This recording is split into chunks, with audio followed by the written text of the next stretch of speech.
Hello and welcome to the October edition of the Organic Gardening Podcast. I'm Fiona Taylor, and later on I'll be joined by my colleagues from Garden Organic, Chris Collins and Dr. Anton Rosenfeld. Well, September had some surprises in store for us, didn't it? The temperatures shot up, then back down again, the wind blew, the rains fell. Autumn seemed to arrive rather abruptly. I enjoyed what seemed like the world's shortest dahlia season in my garden, but the blooms were stunning. And the tomatoes are still ripening now, making up for their very slow progress in July and August. Later on, we'll be opening up the post bag and answering your questions about organic methods to deal with box hedge moth, how to tend a grapevine, and what to do with a plum tree when the rot sets in. Our special guest this month is Pam Corbin, author of Pam The Jam, the Book of Preserves. This is Pam's second book, as well as contributing to a number of books as part of the River Cottage Handbook series. Before all that, I'd just like to thank our sponsors, Viridian Nutrition. Viridian produce a range of award-winning ethical and organic supplements which include vitamins, minerals, herbal oils and balms. Known as the Vitamin Company with an organic heart, their supplements are stocked in over 1,000 specialist health stores across the UK. To find out more, visit viridian-nutrition.com. And now, I'm off to join Chris in the Garden Organic potting shed.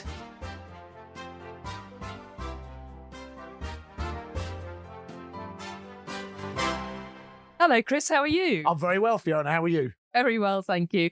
We are here today in the actual potting shed at Brighton Organic Gardens.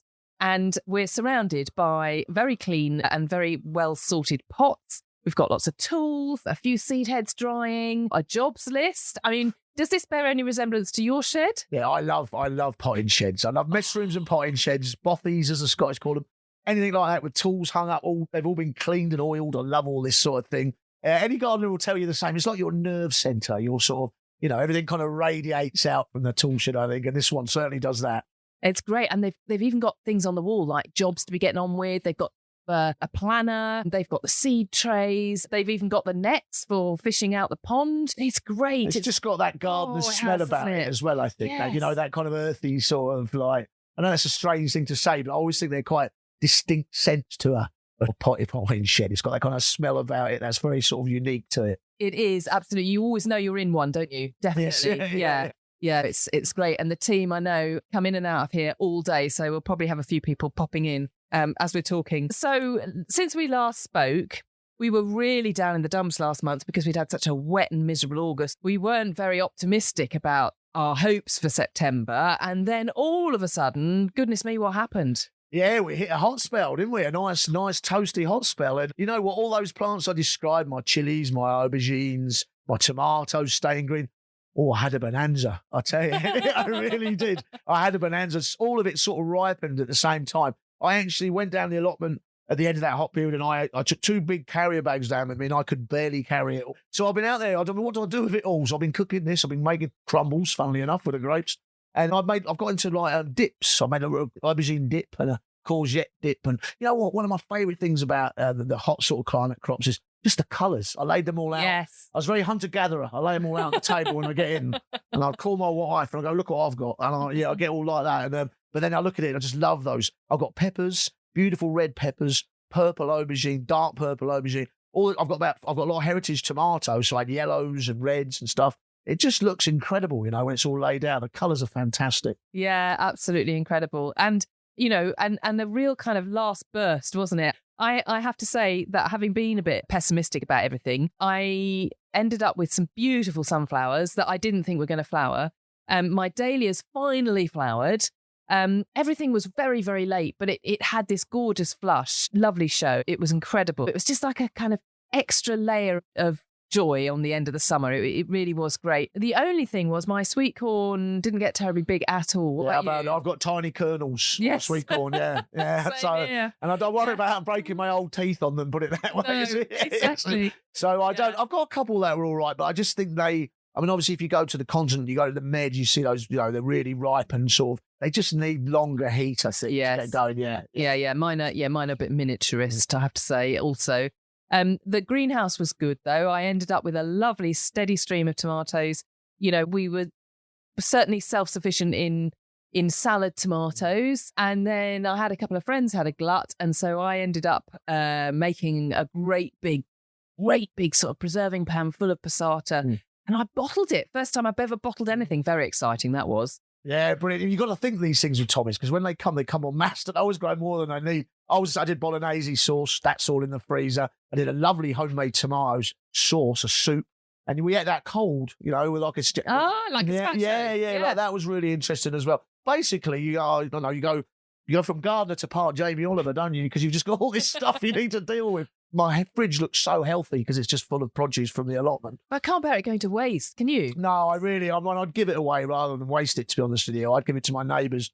But I like the way it encourages you to cook and think about what you're eating. It's the whole process is seed to plate. And I think you go on that journey with it. And you know what? That's why I do it. And nothing tastes like freshly grown veg. And if you're lucky enough to get a big glut of tomato and aubergine and peppers and chilies, then all the better. Yeah, and also kind of gives you that nod towards next year, kind of makes you feel optimistic about next year. I mean, did you save any of the seed from this glorious produce? Well, I've saved some. I've got tomato seed because obviously Katrina at HSL is very generous, gives me some tomato seeds at the beginning of the spring. So I'll be saving those. I've got quite a lot of heritage seed runner beans. I don't know if you remember, but our spring show, Gardeners World Live spring show, we had a lucky dip jar of heritage beans. Yes. So I grew 2 of those on wigwams on my allotment, and they've just been amazing. I've got this really incredible selection of 6 or 7 beans. So I've left a proportion of them on, and I'll let them dry. I'll probably actually cut them down and hang them up in the shed, in a tool shed like this one. Absolutely. And I'll let them dry, and then I'll be sowing them again next year. Yeah, I mean, seed saving is such an integral part, isn't it, of organic growing and organic gardening, and making the best of absolutely everything. I think you might have even just started to have a good old chat with Rachel at the Heritage Seed Library. You're going to do a special episode on seed saving? We are, tomato seeds. I mean, she's a mind of information, and it's really interesting, the process of it. But I love the science behind it. We're talking things about stratification, what the seed does to stop it germinating in the wrong place at the wrong time. And that's why tomato seed has that gel around it, because it's a way of deterring the seed from germinating until conditions are right. But the actual process of saving the seed, to clean them, is pretty straightforward. So there's no reason not to, especially if you've got delicious heritage varieties. Yeah, a good time to be thinking about it this time of year. So there will be an unpruned episode of the Organic Gardening Podcast dedicated to seed saving coming up. So listen out for that. So talking of cooking and preserving, we're talking later on in this podcast to Pam Corbin, Pam The Jam. Pam The Jam's a great name. Oh, my word. And what an inspiration she was. I had the privilege of going and meeting her in her kitchen, the kind of nerve centre, of all this extraordinary jam making. She doesn't just know her stuff. She just is so inspiring and just full of ideas of trying something new. She's very keen on making sure that we think about how we can make jam without quite so much sugar. Yeah. To just make it modern, have modern ways of saving things. Jam doesn't have to set solid. Lots and lots of ways to make your produce, go on and on. And I've made loads of jam, actually. I mean, she completely inspired me to do it. I've got a pick your own near me, so I went and picked a load of raspberries and a load of strawberries and cracked on and followed a whole load of Pam the Jam's recipes. But also bottling and pickling. I mean, have you tried pickling? Well, I'm trying that this year because I had, as usual, we all have a glut of courgette, don't we? Yes. You lay them out in a row. It looks like you've been hunting at the end of the day. And so I've tried. I don't like throwing anything else. So I've tried pickling courgettes. With a bit of white wine vinegar. I don't know how it's going to work out. And a few walnuts thrown in as well, if I remember rightly. The dips have been my big thing. I've really enjoyed it. But I did try and make chili jam with a bit of red wine vinegar and sugar. I have no idea how that's going to turn out. I shall listen to Pam with interest because I just think it's a big skill, and it's a traditional skill. It's a cultural skill. And I think, like we say, we don't like throwing things away. But before we had all this technology and fridges and everything, obviously our grandparents would have always pickled, always done preserves, because that's how you stored up for the winter. Absolutely. And one thing to remember is that, of course, we're talking about jam making now, but actually the thing is we can freeze stuff. So, harvest is a busy time.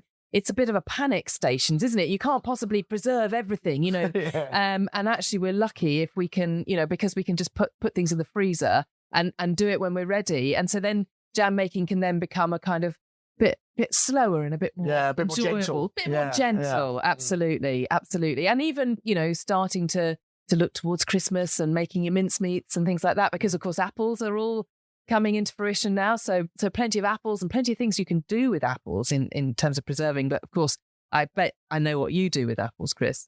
No, well, I would like to make some cider, to be honest. Oh, cider! I thought you were going to say crumble. No, I would. I don't know how to make cider. I would try. My neighbour Peter, Irish guy, is 2 allotments long, has a big Bramley tree. Bramleys are perfect for crumbles. They've just got that tart sort of, really sort of spicy, so I hinged them. So I'm already on the crumble, Fiona. I'm already on it. In fact, I'm going to mix grape and apple together on my next crumble adventure, I think. The adventures of Chris and his crumbles. I love it.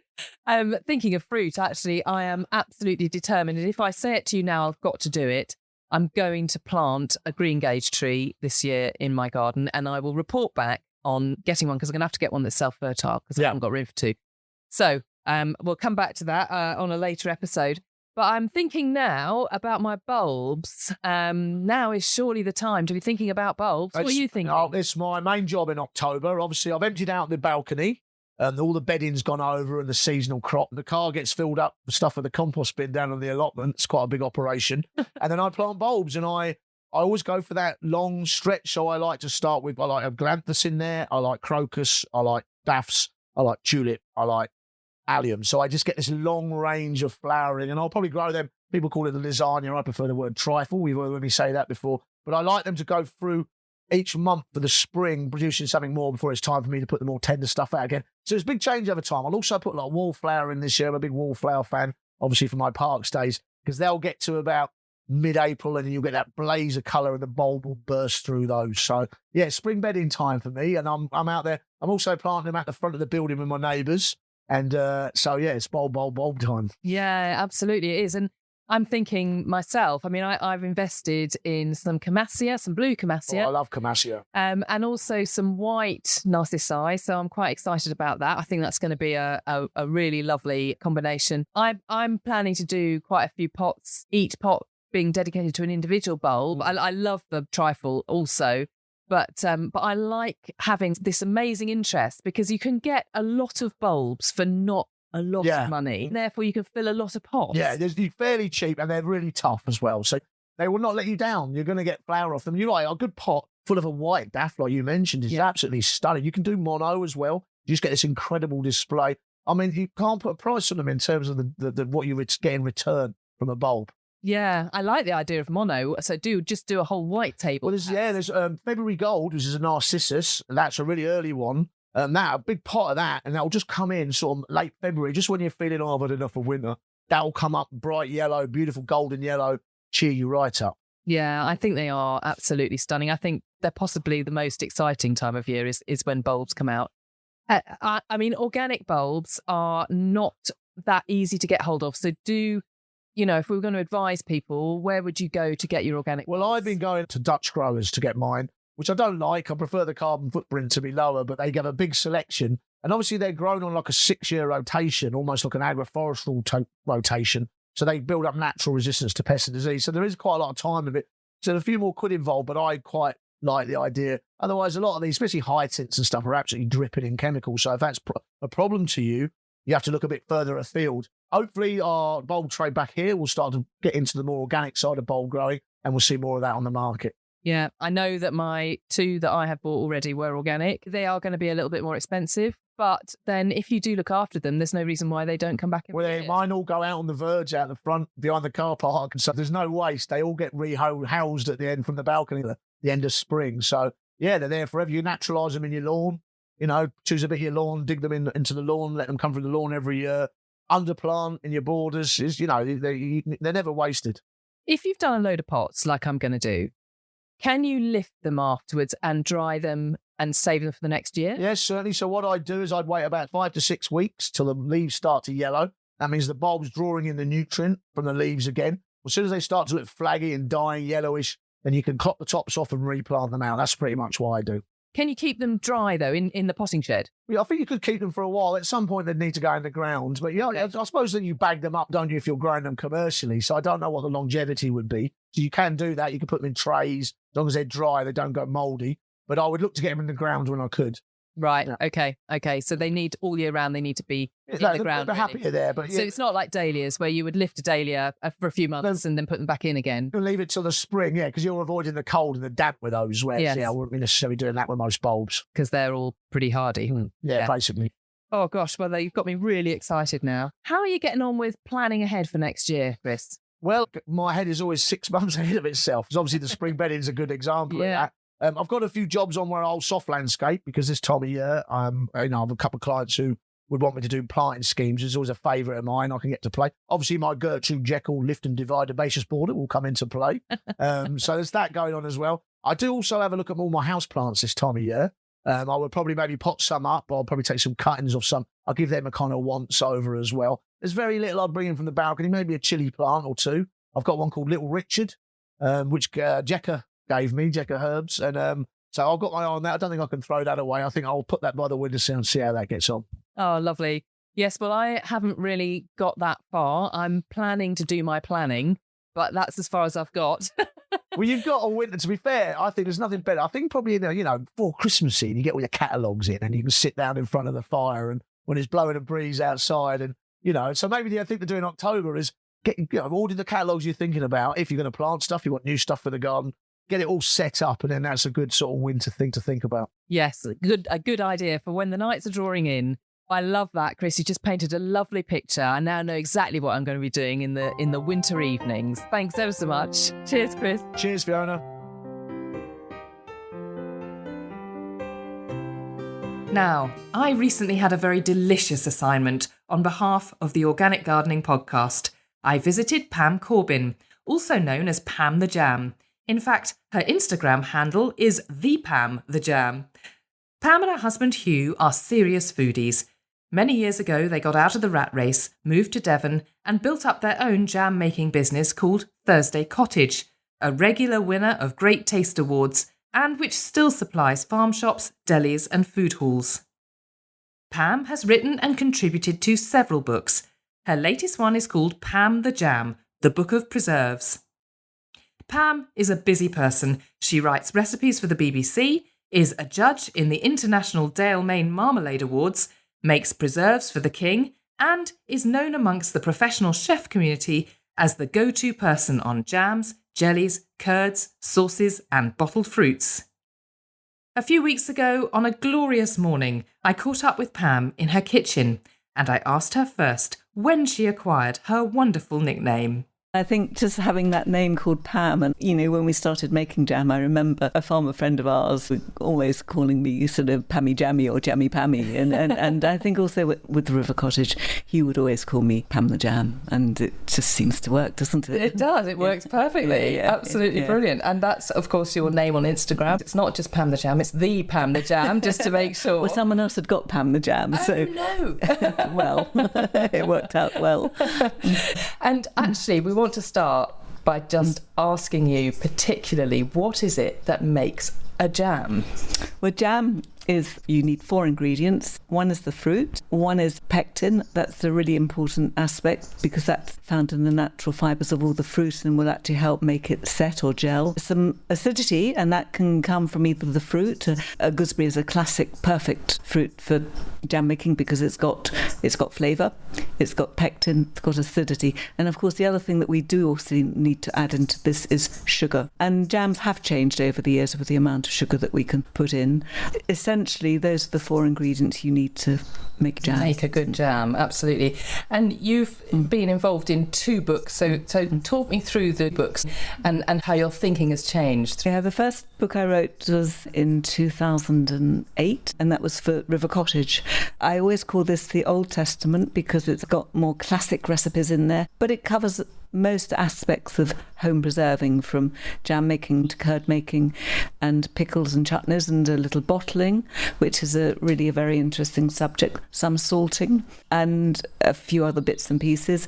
My new book, which is called Pam the Jam, the Book of Preserves, I think of my New Testament because I've actually taken an old skill and tried to bring a new light to that old skill that we know, and that is in the use of actually reducing sugar content, reducing vinegar vinegar in some things. They were not faced with that overly vinegared beetroot, and just making things lighter and brighter. And we can do that in this day and age because we've got wonderful jam jars with wonderful lids that seal and keep things really safe until you open them. Perhaps sort of looking back to the older methods where people would add a lot more sugar, that's actually sort of come from days when we didn't have our jam jars, and jams were actually sort of put into sort of large jars and sealed with wax. And of course, in those days, there were no fridges, so that really if you went to your cupboard and found your jar had gone mouldy, you'd be really disappointed. Really disappointed, because that, of course, you'd been looking forward to that for months, or it actually had been a key part of what you were going to eat over the winter. In the winter, your seasonal eating. The second book was written over probably 2 or 3 years, maybe a little bit more, because I needed to shelf test everything to make sure that it was going to be safe when it's opened. I think this safety aspect is something that perhaps people have a little bit of fear around that, and I think you're very reassuring in your book about how to make sure that you do preserve safely. But what are the things that people should just be mindful of? One of the most important things is actually to make sure that your work surface is clean, your jars are clean and sparkling, your lids are in good condition, there are no dents in them, and to follow a recipe. I have to say, I often see on Instagram people that have got all their jars of jam ready, and they haven't put their lids on them. And I want to shout at them, put those lids on quickly, because really one of the most important things is if you're hot filling a preserve, particularly if it's lower sugar, you need to fill high. You don't want any gaps at the top, and put that lid on as quickly as you can. Yes, indeed. I'm not a brilliant jam maker, but I am a jam maker. And I think probably my most treasured possession in my jam making toolkit is my sort of wide-necked funnel. Ah, yep, the good one. So no splashes down the side. No splashes, but also you can get up the jam right up to the top of the jar, and that seems to be the modern way now. We don't bother with wax discs, is that right? No, sometimes when I judge at various shows and things, I find people have put a wax disc in and a lid on top. There is no need to do that at all, because actually if you look at a modern lid, it's actually got that little bit of wax inside, and that's going to create your seal.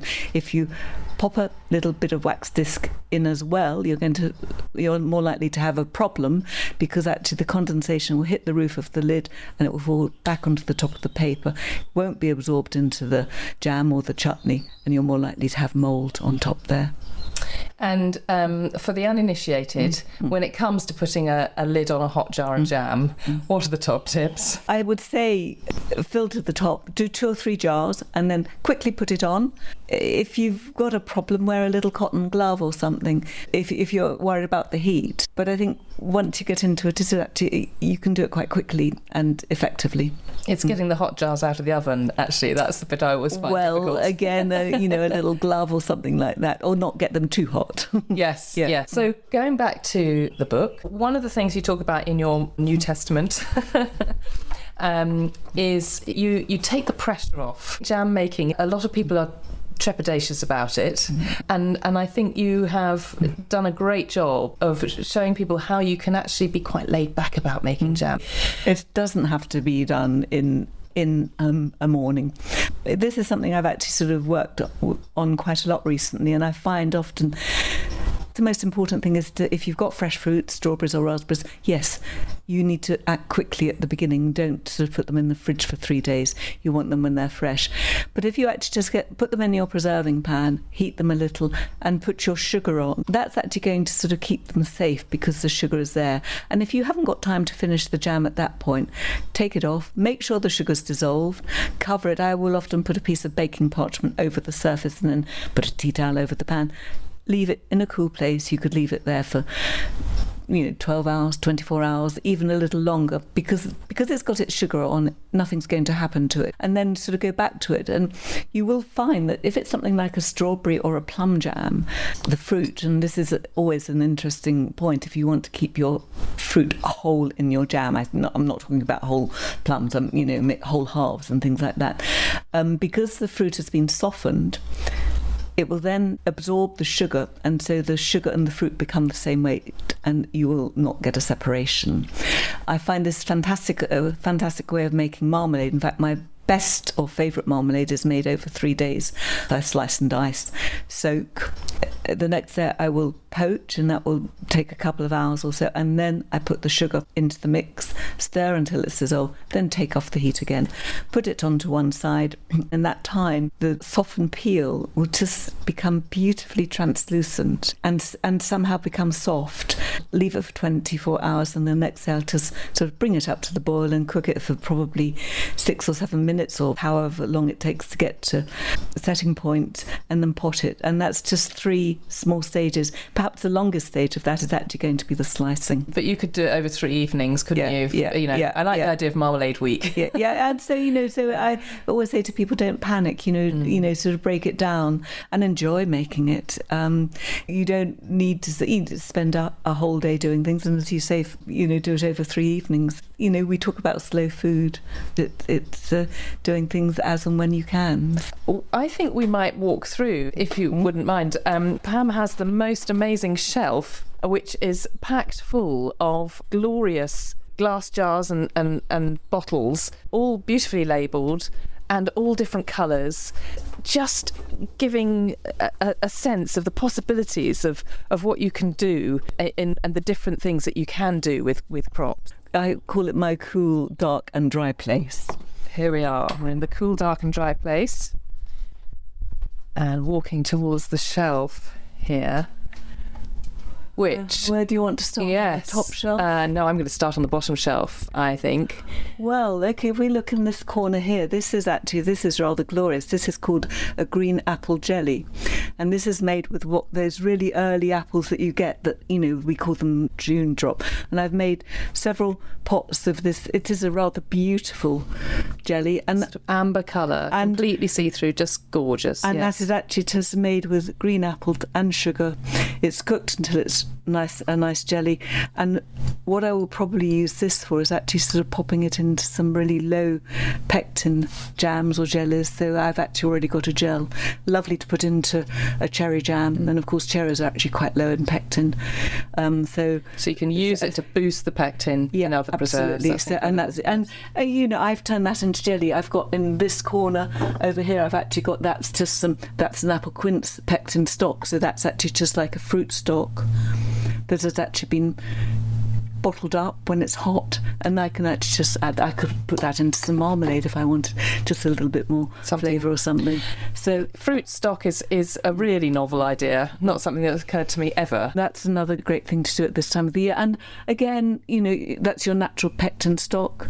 If you actually make quite a good one using tart apples. Yes. Okay. So and a great asset. And then this is a lovely red tomato chutney, a new recipe that's on the BBC website. That's really nice. And you've got some passata. So passata to me is something that almost falls into the bottling category. Is that right? Yeah, but this is a slight cheap bottling. Again, this is a roast tomato passata with onions and garlic, a few courgettes and a few bits and pieces sieved. I've got a passata machine, and again I've actually hot filled that into these jars, and then the jars were sterilised in a water bath, i.e. a deep pan with a tea towel on the base, and I took the jars from that simmering water, filled them, put the lid on, and I just drop them back, not literally drop them, pop them back into the pan just for 5 minutes or so, just to make sure that it was well sealed, because that heat will bring it down. That's made with homemade tomatoes. Then we go to cucumber pickle. Yes, pickles. Now, we haven't talked about pickles. The pickles are a revelation to me. I really used to think that they took ages to pickle, and I would sort of leave them on the shelf and forget about them for months on end. And actually, they pickle awfully quickly, don't they? Yeah, and and again a great thing you can do over 24 hours, because perhaps the most important thing is that your vegetables are brined, so that you're reducing or drawing out any excess water. Because if you've got lots of watery cucumbers, and cucumbers are 90% water, that that water will actually dilute the vinegar. So you salt them first? Salt them first, brine them.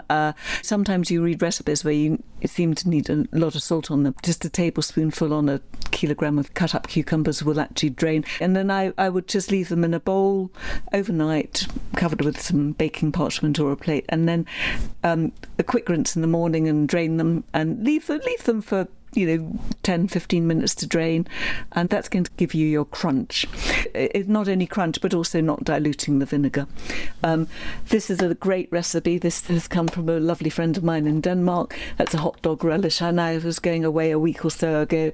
I got a pepper and I'd got a couple of cucumbers and some onion, and I made 3 jars really very quickly, because that's just a brining overnight, and then a mix of a few spices, and it's just celery seeds and turmeric. I think there's coriander in there, and it's just a 5-minute cook, and then again into those lovely warm jars and a lid on immediately. Okay, and above we've got something that I'm really excited about: rhubarb ketchup. Well, actually that's another one I did for someone. I think it's not the most exciting of colours, is it? No, it looks a bit grey actually, doesn't it?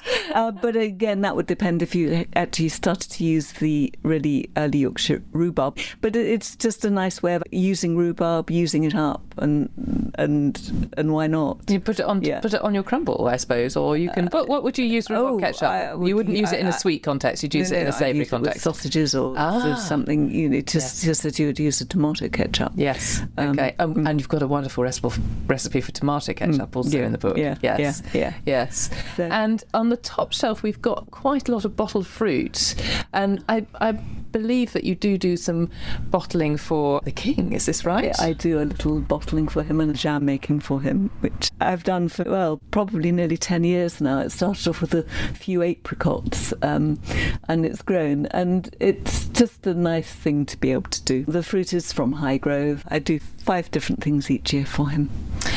What we're looking at here, however, isn't necessarily the king's fruit, is it? But it's we've got all sorts of. I've got some plums, Victoria plums. I've got some gooseberries here. I think it's just such a fantastic way to preserve, because your fruit's going to be as almost as good as having fresh, really. Yes.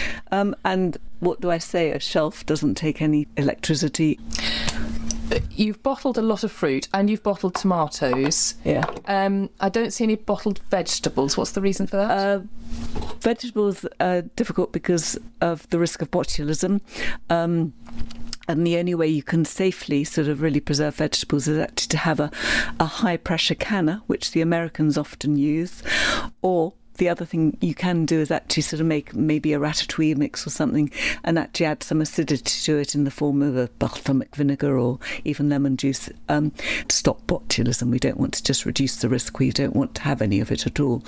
And it's always interesting, and I am keen to sort of explore it more, but I'm very aware from where I stand in life. I have to be very careful in what I tell people. Yes, absolutely. Yeah. Absolutely. It is interesting, though, this notion that you can bottle stuff and keep it all the way through. But it's interesting, the caution that needs to be exercised around vegetables. I think it's really important to say that. So thank you. I think people used to salt their beans down, and I have tried that before, but not hugely successfully. And of course, the other thing that people will do is actually make a sauerkraut, or they'll actually do a fermentation. Yes, and that is something that I can do and will do. But I think we're really talking about sort of preserving in jam jars today. Yes, indeed. Thank you. You're going to come down off your steps. We've been up on the top shelf, really having a good old look through through all the preserves. They look beautiful. We're going to walk out of your cool, dark place and we're going to finish up in your lovely, lovely garden. So if I can just explain, we are on the edge of a valley. Looking west. And the garden, therefore, is on quite a slope. But my goodness, it looks wonderfully productive. There are 4 large raised beds, each one given over to one crop, which seems very sensible. Yeah.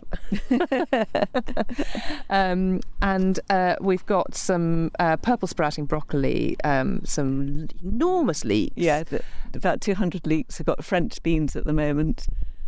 and then sweet peas, and there is a little fennel on the other side. And we're waiting for the beans to go before the other brassicas go in for the winter. I see. So yes, you'll take them out and you put the brassicas in. Yes. Well, hopefully you'll get another few weeks out of them. They're looking very, very productive, those plants, I must say. They are, but also the cabbage white are looking quite productive as well. Yes. There's quite a few cabbage white bobbing about, but there's an awful lot of bees also. Yeah. And across the valley, I can actually see some beehives, can't I? Yes. Yeah. So you must have a lot of bees in your garden. And quite a few apples down into the orchard as well. But no quince this year, which is sad for me. But why is that? It didn't... we're never that successful for quince. I usually find some somewhere. Yes. I know somebody's got a box of them perhaps somewhere. Yeah. And I expect you've got contacts. I do. The garden is gorgeous and, a wonderful place to relax, although you obviously are a very busy person. But what does the garden mean to you? Oh, it's a little bit of peace, isn't it? We think, there's the garden, but as soon as you get out there, there's little things to do, and it's just always very relaxing. It smells very green. I've got today. The greenhouse is great. I've got this lovely. Look at this amazing morning glory here.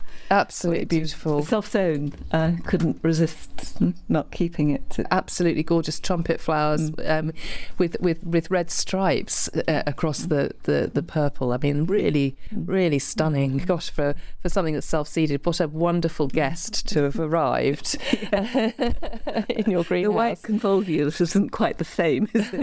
No, it certainly isn't. And I think down on the right-hand side, looking down again on the garden, this had a lot of cabbage on the right-hand side, and obviously we're towards the end of the season now. But you've got some wonderful things that have managed to self-seed and sort themselves out. Yes, there's lots of borage and nasturtium, and actually today it's just alive with bees and pollinators. Really pleased to see it, and it just that little patch gives me a lot of pleasure because it's as it's meant to be, isn't it? Pam, it's been absolutely lovely. It really is a peaceful and beautiful garden, and I know probably a wonderful respite from the kitchen. And I hope everyone has a lot of fun and enjoyment with their preserving.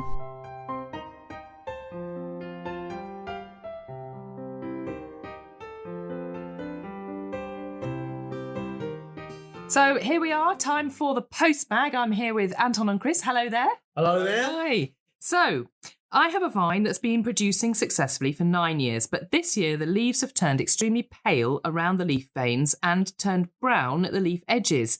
What do you think has gone wrong, Anton? So there are two things in there.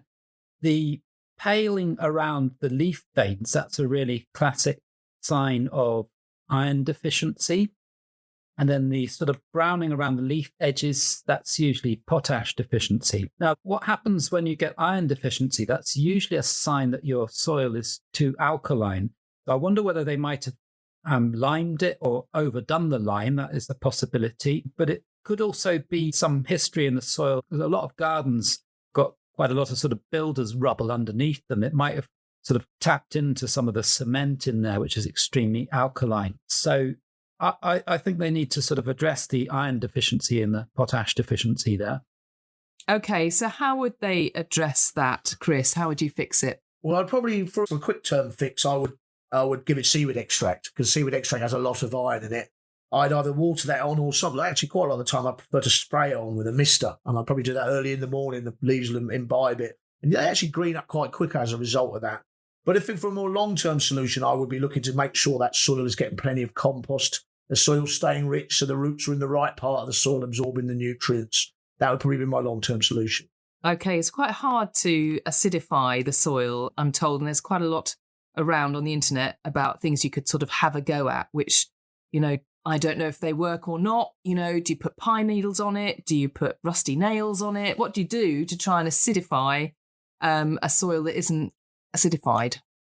So this is actually quite a bit more difficult than it sounds. There are quite a few old wives' tales. People say putting coffee grounds on there. Actually, coffee grounds aren't that acidic. You've actually drunk most of the acid by the time the coffee grounds come out. So not such good news for your stomach. And even the pine needles, as they break down, they lose their acidity. So it's quite a difficult thing to do. I don't think really there's a quick fix answer, but by gradually adding compost, you will buffer that alkaline soil. So you're not going to quickly acidify the soil. It's going to be a slow process. I mean, vines are sometimes easy, they go a bomb, and sometimes really difficult. Chris, what would you say is the key to success with vines? Well, I've looked after a few in my career. I had a big one at Westminster Abbey. It's a huge one, in fact. And I've got one I inherited on my allotment, and I like to just prune them to a framework, basically. So I've got the sort of older stems. I've got 5 or 6 of those on my allotment one. And every year, the growth that's been put on, I will cut back to sort of 2 buds. I'll spur it, basically, like a wisteria. So that means it creates fresh vigour in the spring because the plant starts again. Give it a good mulch as well, and that will boost it. So that's pretty much what I do with a grapevine. I'd also maybe, if you get whippy growth through the summer, I'd cut that out. Also, as the grapes start to ripen, you get bunches of grape. I cut the leaves away to get the sun in to ripen them as well. And I have to say, I had a lot of grapes this year. They were a bit bitter. I don't know what variety it is because I inherited it, but I made an extremely good crumble with them on Saturday. The crumble seems to be one of your specialities, Chris. I've got crumble addiction at the moment. Okay, we'll move on to box moth caterpillars now. So I have box moth caterpillars chomping their way through my box. Well, you probably haven't got box anymore if that's happening. A gardener friend of mine has recently recommended a natural cure in the form of a bacteria which kills the caterpillars quickly. Will they die off naturally after killing them or create another problem for birds and other insects? Oh gosh, quite a knotty problem here. So first of all, Anton, just talk us through box moth. Okay, so box moth has several generations through the summer, and so the caterpillars are going to be chomping away most of the summer. And the problem is we've just got so much box planted around the UK that they've got a monoculture feast, basically. So that's why it's become so prevalent. The actual box moths look quite pretty. They're black and white with nice white round the edges as well. But the box moths will strip your box really, really quickly once you get a few of them on there. And it gets worse each year, I think. Yeah. Well, I have suffered myself from them. And people have said to me, well, why aren't you spraying them? And my question is, well, is there such a thing as an organic spray to get rid of them? So it's quite interesting what this person is talking about. He said that there was a bacteria which he uses. Almost certainly what he's talking about is what's called BT, or Bacillus thuringiensis, which is a bacteria that's used against quite a lot of caterpillar pests. And it is used in organic systems, and it does break down and it doesn't harm birds as well. The only thing is it's not actually licensed for amateur gardeners. You shouldn't be finding this on the internet, this bacteria. What you can use as an amateur gardener, there are nematode treatments that you can use throughout the summer from about spring right to the end of September. You can be using those, and you'll find them in quite a lot of gardening catalogues. You do have to pay attention to the instructions because it's a living thing. Then you need to apply it under the right conditions. Otherwise, you're just wasting your money. Having said that, I think you're probably going to be fighting a losing battle, and you might want to think about replacing a box with something else. Yes. I mean, this is the thing. If you've got it, then it gets rid of your box, but the likelihood is that your neighbours have got it, other people nearby have got it, maybe they're not treating it.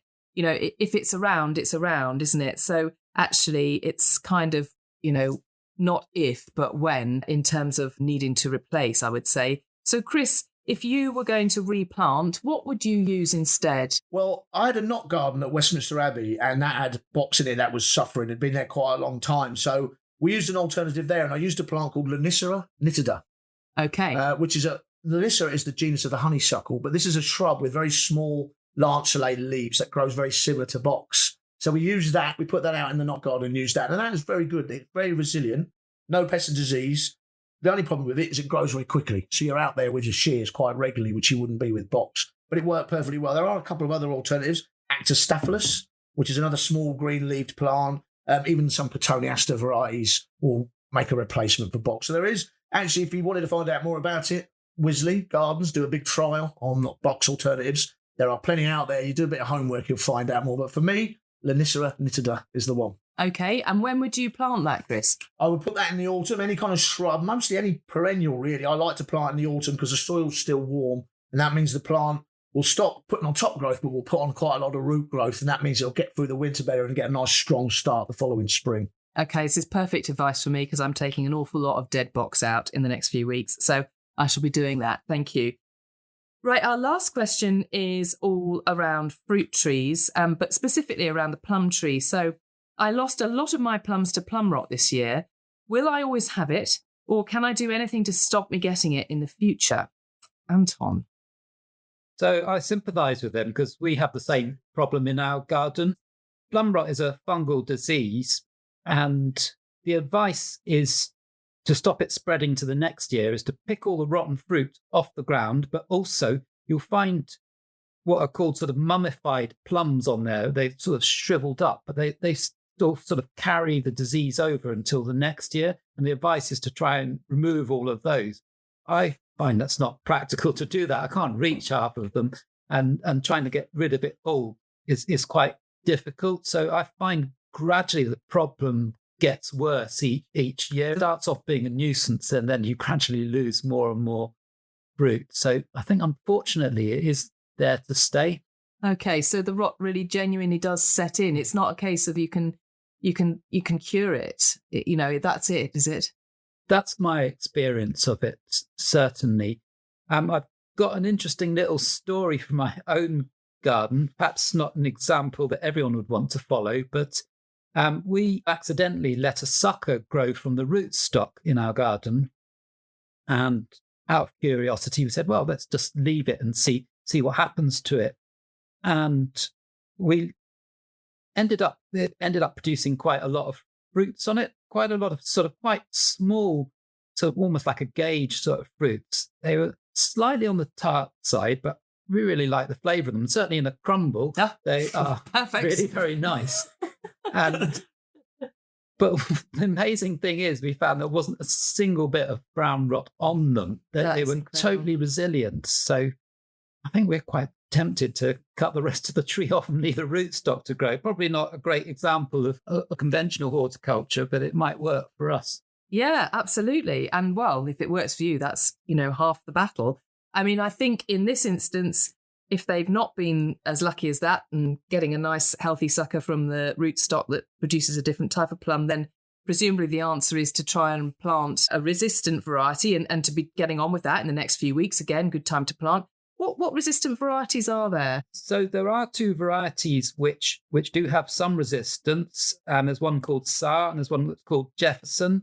They're not totally resistant, but it's certainly better than Victoria, which is what most people seem to end up getting because it's most common at the garden centres. It's a nice plum. People are used to it, but it hasn't got particularly good resistance to brown rot. Okay, and would you advise them to plant it in a different part of the garden? I wouldn't. I would say that's probably not a bad idea because there's probably quite a few of the sort of fungal spores kicking around. So a change of location wouldn't be a bad idea.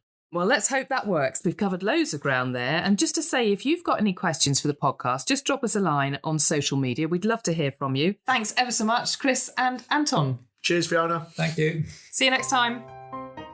That's all we've got time for this month. I must let you know that next month, Chris visits Kirsty Wilson, a presenter on Scotland's brilliant gardening programme Beech Grove, as well as being the herbaceous supervisor at the Royal Botanic Garden in Edinburgh. Do send us in your organic gardening questions. You can contact us via our website or social media. We're at Garden Organic UK on Facebook, Twitter, TikTok and LinkedIn. And if you're not a member of Garden Organic already, now's a great time to join. If you added the Heritage Seed Library onto your membership, you'll be able to choose 6 packets of heritage vegetable seed to grow yourself once our seed list goes live in December. Thanks again to our sponsors, Viridian Nutrition, and to Kevin MacLeod for our theme music. That's it, till next time.